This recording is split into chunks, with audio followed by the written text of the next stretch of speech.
The Denver Broncos are preparing for a high-stakes showdown against the Indianapolis Colts in Week 15. And with playoff hopes on the line, honestly, this matchup feels bigger than the actual playoff game. But the pressure is really heating up. What's going on in the Denver camp? There's so much to discuss here, some tough injury news, bold moves in the secondary, and how Denver matches up against a Colts team that brings its own set of challenges. We'll also break down what it will take for the Broncos to come out on top and keep their playoff hopes alive. So let's dive in. What's up, buddies? Welcome back. If you are new here, make sure you hit the subscribe button. We cover all AFC West news here on this channel. So, as you know, injuries are a major factor in any game, and the Broncos are feeling the same pain. As coach Sean Payton emphasized the same in final press conference, the Broncos' defensive line got a major hit. Riley Moss is officially out. He's been sidelined with an MCL sprain, and it's not just this week. It's looking like he could also miss the Chargers game next week. Losing a player like Moss at this stage of the season is tough. He's been a key part of the secondary, and now Denver has to find a way to fill that gap.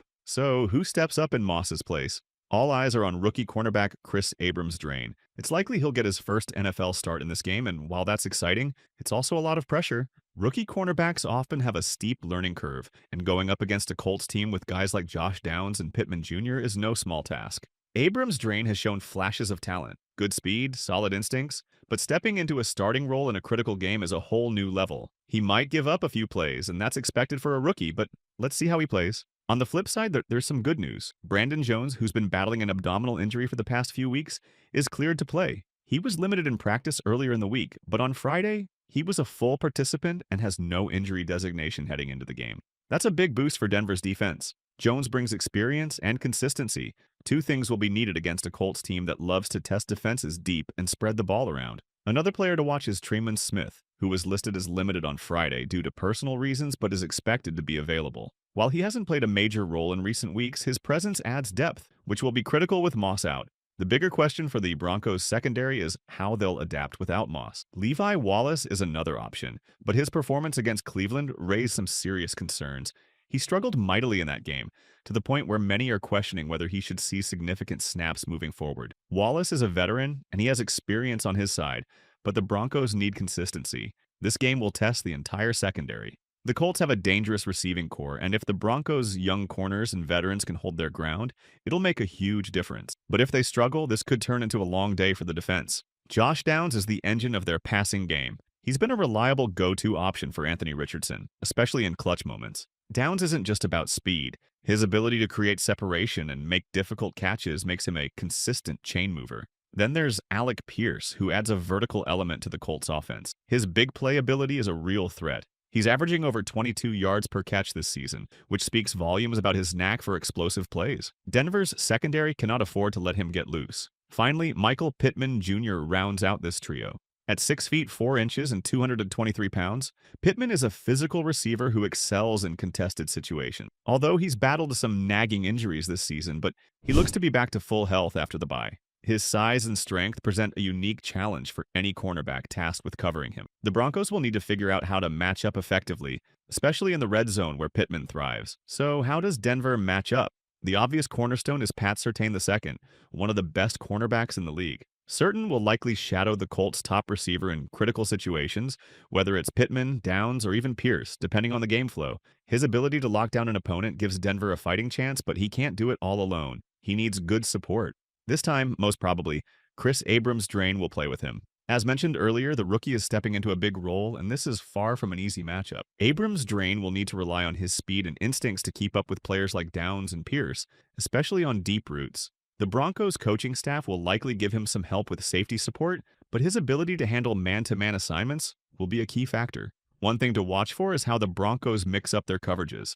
Defensive coordinator Vance Joseph will need to disguise looks and switch between man and zone to keep Anthony Richardson guessing. The Colts quarterback is young and still developing, but he's shown the ability to connect on deep passes when given time. Denver's secondary must communicate well and avoid breakdowns, especially on plays where Richardson extends the pocket with his legs. While much of the focus has been on the Broncos' secondary, this game is just as important for Denver's offense. Bo Nix, in particular, will need to step up and lead the team against a Colts defense that has shown weaknesses this season, especially when it comes to stopping the run. This matchup presents a golden opportunity for the Broncos to take control of the game and set the tone early. Let's start with the run game, which should be Denver's top priority. The Colts' run defense is ranked 31st in the league. allowing over 140 yards per game. That's a glaring weakness the Broncos can exploit. Jaleel McLaughlin, with his explosive speed and ability to make defenders miss, could have a breakout performance here. A single big run, like a 40 or 50-yarder, could completely shift momentum in Denver's favor.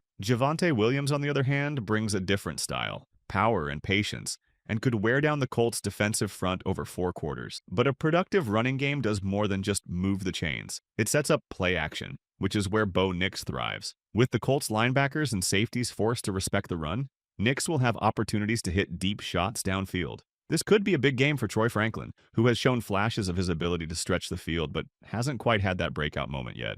Against a Colts secondary that has struggled at times in coverage, this could be his chance to shine. Let's also not forget about Courtland Sutton, who has been Nix's most reliable target all season. Sutton's ability to win contested catches and his knack for making big plays in crucial moments will be critical in this game. If the Colts try to double-team him, it could open up opportunities for Franklin or tight ends in the middle of the field. That said, Bo Nix will need to be efficient and avoid mistakes. The Colts' defense isn't without its strengths.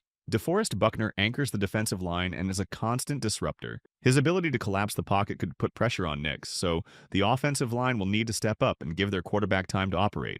Kwity Paye, another key player on the Colts' defensive front, can also create problems if left unchecked. In my opinion, one area where Denver can really exploit the Colts is tackling. The Colts' defense has struggled with consistency when it comes to bringing runners down, especially at the second level. This could lead to big opportunities for Denver's running backs and receivers to break tackles and extend plays.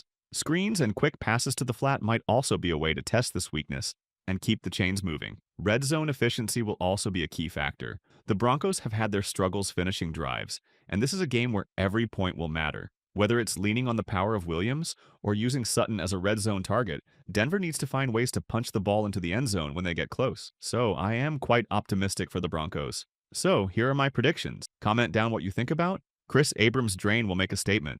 I predict he will come away with a key turnover in this game, whether it's an interception or a forced fumble. Against the Colts' struggling run defense, McLaughlin's speed and elusiveness could shine.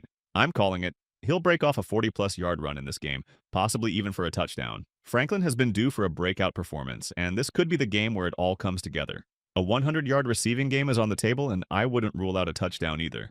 I'm also predicting at least 2 sacks for Benito. So let's see how things go. Now, Broncos country, it's your turn. What do you think? How confident are you in Chris Abrams-Drain's ability to step up in Riley Moss's absence? Can the Broncos' run game dominate against a struggling Colts defense? And what are your bold predictions for this must-win game? Drop your thoughts in the comments below. We'd love to hear from you. And while you're at it, don't forget to hit the like button and subscribe to the channel. We're here every day to keep you updated about AFC West.